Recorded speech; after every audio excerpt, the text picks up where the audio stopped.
50 روپے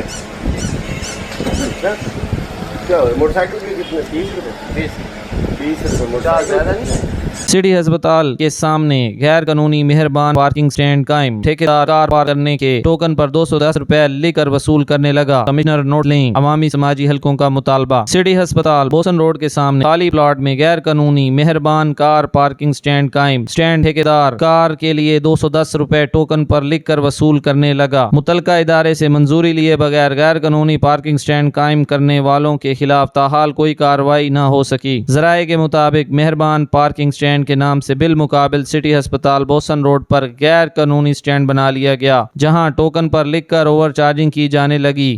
ٹھیکیدار پارکنگ میں آنے والی گاڑیوں سے 24 گھنٹے کے لیے 210 روپے ٹوکن پر لکھ کر وصول کر رہا ہے۔ اضافی رقم دینے سے انکار کرنے والوں کے ساتھ لڑائی جھگڑے معمول بن چکے، جبکہ غیر قانونی سٹینڈ پر موٹر سائیکل کے 30 روپے وصول کیے جا رہے ہیں۔ یاد رہے کہ مہربان پارکنگ سٹینڈ میونسپل کارپوریشن سے منظوری کے بغیر قائم کیا۔ عوامی سماجی حلقوں نے کمشنر ملتان مریم خان اور اے سی سٹی سمی شیخ سے مہربان پارکنگ سٹینڈ بارے نوٹس لینے کا مطالبہ کیا ہے۔